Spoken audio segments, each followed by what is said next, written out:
Assalamualaikum warahmatullahi wabarakatuh. Kembali lagi bersama saya Dwi Kismayanti Terespati.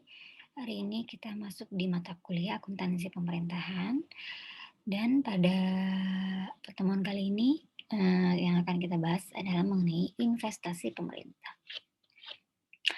Baik, kita mulai. Jadi, kenapa sih pemerintah melakukan investasi? Itu dulu yang dulu kita bahas ya. Jadi gini, keuangan pemerintah itu sama seperti keuangan perusahaan komersial, bisa terjadi laba atau terjadi rugi. Nah, kalau di pemerintahan istilahnya itu adalah surplus atau defisit. Surplus itu kalau misalnya memperoleh keuntungan, defisit itu kalau memperoleh kerugian. Nah, ketika perusahaan, mengalami surplus atau kelebihan dana, itu pemerintah akan mengalokasikannya untuk, untuk melakukan investasi. Tujuannya agar dana yang kelebihan tersebut menjadi optimal dan juga, memperoleh, pendapatan dari situ tentunya dari investasi tersebut. Bisa juga untuk mempererat hubungan bisnis atau juga untuk, menentukan posisi keuangan pemerintah. Seperti itu kira-kira gambarannya kenapa pemerintah melakukan investasi. Nah, jadi kalau berdasarkan PSAP 6, eee, definisi mengenai investasi pemerintah adalah aset yang dimaksudkan untuk memperoleh manfaat ekonomis seperti bunga, dividen, dan royalti atau manfaat sosial, sehingga dapat meningkatkan kemampuan pemerintah dalam rangka pelayanan kepada masyarakat. Oke, jadi investasi itu ada yang bentuknya jangka pendek, ada juga yang bentuknya jangka panjang. Sebenarnya sama kayak, perusahaan komersial gitu. Jadi bisa berupa deposito, sertifikat Bank Indonesia, surat utang dan obligasi BUMN atau BUMD, penyertaan pada BUMN atau BUMD, penyertaan pada badan usaha lainnya. Jadi sebenarnya bukan cuma di BUMN doang atau BUMD aja, tapi juga, di, badan usaha swasta juga banyak dari, pemerintah menanamkan modalnya di situ. Nah, eee,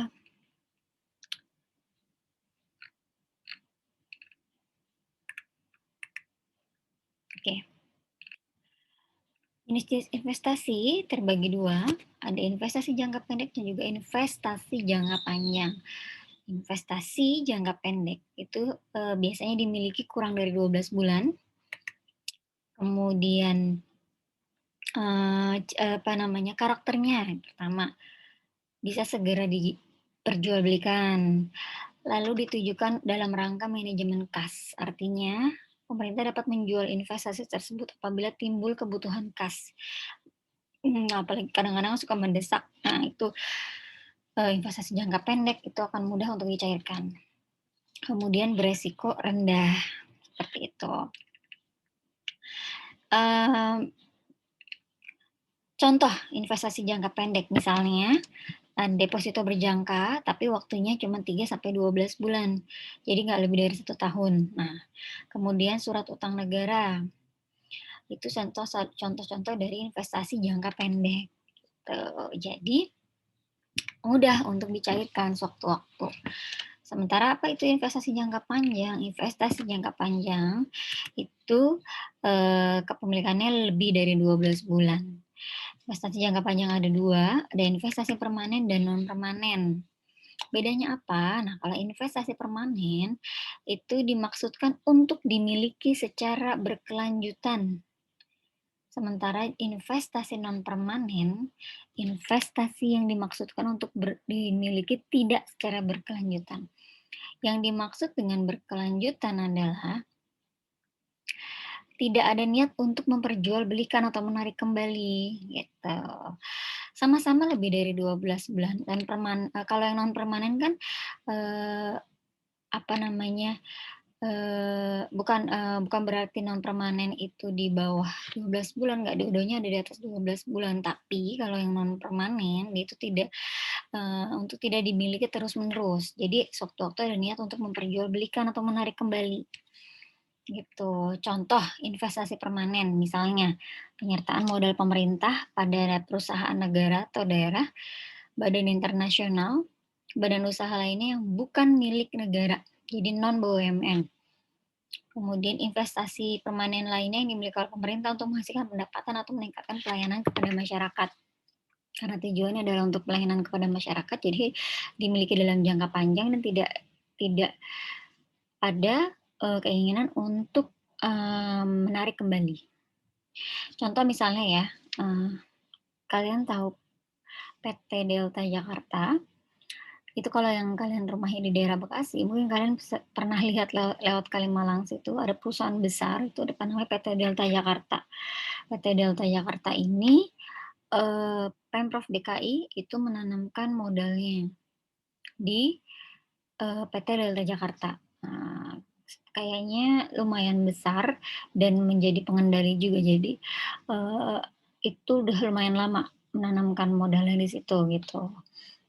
Itu contoh yang penyertaan modal ya investasi permanen ya kepada badan usaha yang bukan milik negara, jadi perusahaan-perusahaan swasta seperti itu. Dan masih banyak lagi perusahaan swasta lainnya yang diinvestasi oleh pemerintah gitu. Pemerintah dalam hal ini biasanya pemerintah daerah dan juga biasanya pemerintah daerah ya yang melakukan investasi ini banyaknya gitu. Nah, kalau misalnya investasi non permanen itu misalnya membeli obligasi atau surat utang jangka panjang yang dimiliki sampai sesuai tanggal jatuh temponya. Jadi kan setelah jatuh tempo akan ditarik kembali atau dibeli kembali gitu, atau dijual gitu maksudnya, supaya kembali uangnya, seperti itu. Kemudian penanaman modal pada proyek pembangunan yang dapat dialihkan kepada pihak ketiga. Gitu. Jadi kan kalau pembangunan itu misalnya 2-3 tahun atau 5 tahun kemudian selesai seperti itu. Oke, itu contoh-contohnya ya daripada investasi jangka pendek dan juga investasi jangka panjang.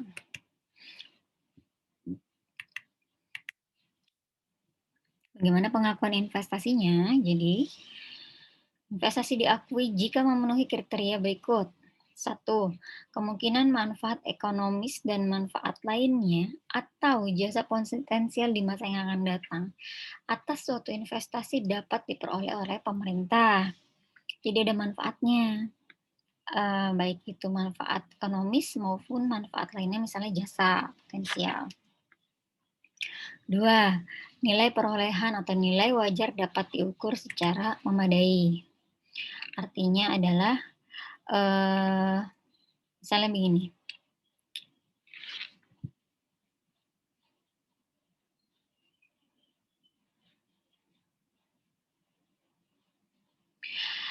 Dalam mengakui suatu investasi, harus adanya transaksi pertukaran atau pembelian harus didukung dengan bukti yang menyatakan atau dapat mengidentifikasi biaya perolehannya, seperti itu. Kadang kan investasi diperoleh bukan berdasarkan biaya perolehan atau berdasarkan nilai wajar pada tanggal perolehan gitu. Nah, pengeluaran untuk perolehan investasi jangka pendek itu nanti akan diakui sebagai pengeluaran kas. Oke, jadi gini, investasi jangka pendek akan diakui sebagai pengeluaran kas pemerintah dan tidak dilaporkan sebagai belanja dalam laporan realisasi anggaran. Sedangkan pengeluaran untuk memperoleh investasi jangka panjang itu diakui sebagai pengeluaran pembiayaan. Itu karena jangka panjang jadi dianggapnya adalah pembiayaan. Kalau jangka pendek itu hanya diakui sebagai pengeluaran kas.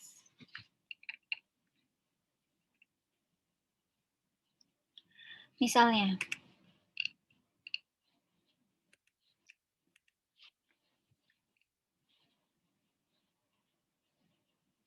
gini, investasi jangka pendek dalam bentuk surat berharga seperti saham dan obligasi jangka pendek itu dicatat sebagai biaya perolehannya. Nah, biaya perolehannya itu meliputi harga transaksi investasi itu sendiri, ditambah dengan biaya-biaya yang terjadi misalnya komisi perantara, jasa bank, kemudian biaya administratif, dan lain-lain. Kalau kalian udah belajar mengenai akuntansi keuangan lanjutan ya, itu kan di situ juga kalian belajar mengenai cara mencatat obligasi dan lain-lain. Nah, itu sebenarnya hampir sama. Jadi dicatat sebesar biaya perolehannya, bukan cuma nilai nominal tapi juga biaya-biaya yang terjadi, atas pembelian tersebut, gitu. Kalau misalnya surat berharga diperoleh tanpa biaya perolehan, maka investasi dinilai berdasarkan nilai wajar pada tanggal perolehannya, yaitu adalah harga pasar. Oke. Investasi jangka pendek dalam bentuk non-saham misalnya, dalam bentuk deposito jangka pendek, itu dicatat sebesar nilai nominal deposito. Nah, kalau misalnya investasi jangka panjang nih tadi, sempat kita bahas bahwa akan diakui sebagai pengeluaran pembiayaan, kalau bersifat permanen, penyertaan modalnya dicatat sebesar biaya perolehan, terdiri atas transaksi investasi ditambah biaya lain yang timbul. Kalau investasi non permanen, misalnya dalam bentuk obligasi jangka panjang, dicatat sebesar nilai perolehannya juga. Sementara untuk investasi dalam bentuk dana talangan untuk penyehatan perbankan yang akan segera dicairkan dinilai sebesar nilai bersih yang direalisasikan. Gitu. Nah, itu adalah contoh-contoh daripada pencatatan dari nilai investasinya. Oke. Metode penilaian investasi itu ada 3, sama seperti perusahaan komersial. Jadi ada biaya, ada ekuitas, ada metode nilai bersih yang dapat direalisasikan. Oke, kalau metode biaya, investasi dicatat sebesar biaya perolehan, ya. Penghasilan atas investasi diakui sebesar bagian hasil yang diterima dan tidak mempengaruhi besarnya investasi pada badan usaha yang terkait. Jadi, berapapun hasilnya dari, penghasilan investasi itu, bunga, kemudian dividen dan lain-lain, tidak mempengaruhi nilai investasinya karena dicatatnya menggunakan metode biaya. Tapi kalau menggunakan metode ekuitas, investasi awal dicatat sebesar harga perolehan atau ditambah karena sebagian besar laba rugi pemerintah pada saat tanggal perolehan. Kemudian metode nilai bersih yang dapat direalisasikan itu digunakan untuk kepemilikan yang akan dilepas atau dijual dalam jangka waktu dekat. Jadi ada syaratnya nih, pencatatan-pencatatan ini. Pertama, kalau kepemilikannya kurang dari 20%, itu menggunakan metode biaya. Oke. Tapi kalau kepemilikannya 20% sampai 50%, atau dia kurang dari 20% tapi pengaruhnya signifikan, itu menggunakan metode ekuitas. Gitu. Nah, kemudian kalau kepemilikannya di atas 50%, menggunakan metode ekuitas. Nah, sementara untuk kepemilikan yang sifatnya non permanen itu memakai metode nilai bersih yang direalisasikan. Tuh, jadi itu pembagiannya, pembagian dari metode pencatatannya. Oke, kalau kurang dari 20% pakai metode biaya, 20-50% atau dikurang dari 20 tapi signifikan pakai metode ekuitas, di atas 50% juga pakai metode ekuitas, sementara untuk yang bersifatnya non permanen menggunakan metode nilai bersih yang direalisasikan. Gitu.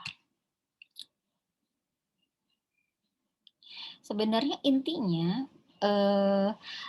dalam beberapa kondisi tertentu, besarnya persentase saham bukan faktor yang menentukan dalam metode penilaian investasi, tapi besarnya pengendalian. Seberapa besar sih pengendalian pengendalian yang dimiliki dari pemerintah atas investasi tersebut, gitu. Jadi pemerintah sebagai apa nih posisinya? Sebagai, eee, pengendali utama atau non pengendali gitu kan kadang-kadang kan biasanya ada yang kepemilikannya hanya 15% tapi menjadi pengendali utama seperti itu bisa juga dicatat menggunakan metode, ekuitas seperti itu. Oke. Nah, bagaimana hasil investasinya? Catatannya seperti apa? Nah, kalau investasi jangka pendek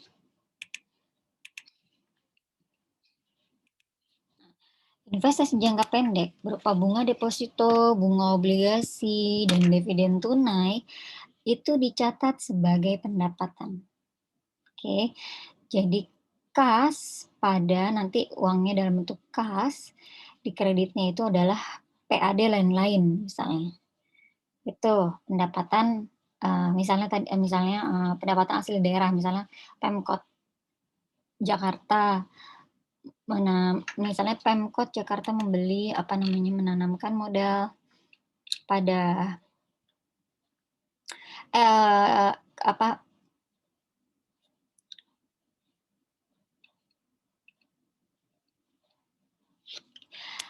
Pemkot Rawamangun misalnya memperoleh bagian laba atas, memperoleh dividen cash atas,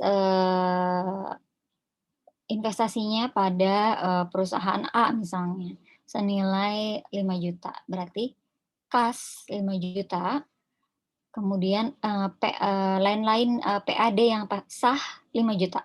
Jadi dia mencatatnya sebagai pendapatan, gitu. Terus kemudian investasi,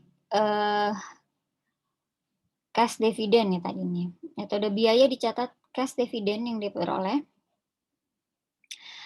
menggunakan, metode biaya dicatat sebagai pendapatan hasil investasi. Sementara kalau pakai metode ekuitas dicatat sebagai pendapatan dan sekaligus pengurang nilai investasi pemerintah.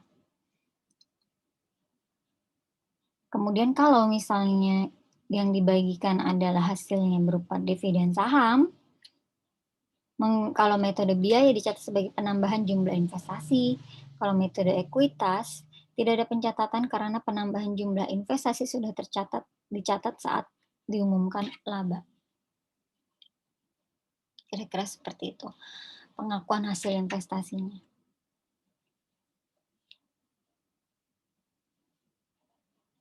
Oke, bagaimana jika suatu investasi itu dilepas? Dilepas artinya, ditarik kembali, bukan ditarik kembali ya, artinya pemerintah, ya menarik investasinya. Nah, selisih dari pelepasan investasi tidak diakui sebagai keuntungan atau kerugian oleh pemerintah.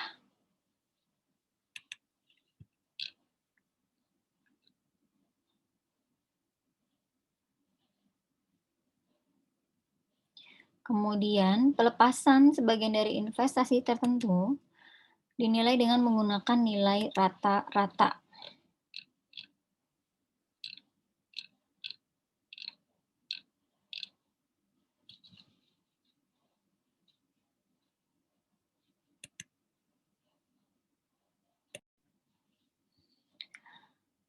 Oke.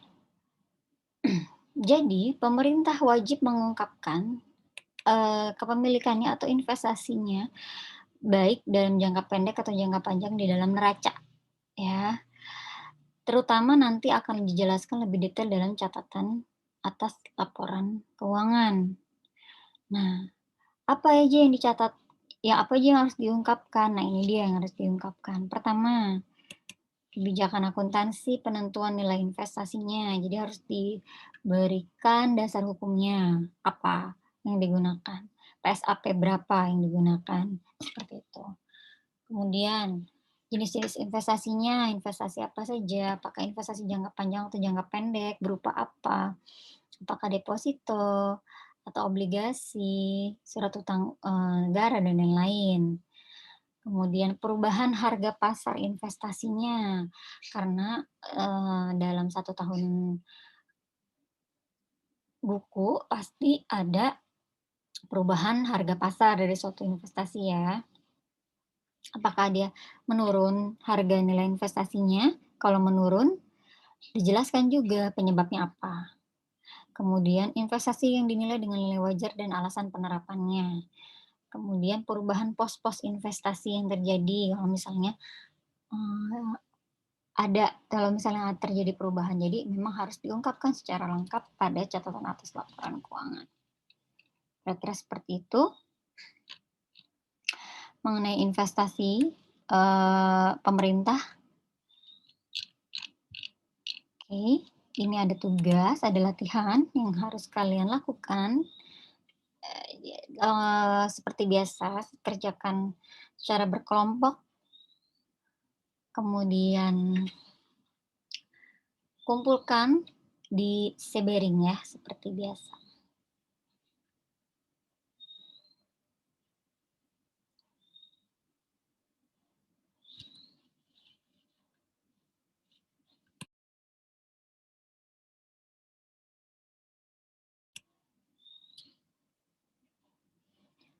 Oke, sekian dulu yang dapat saya bagikan.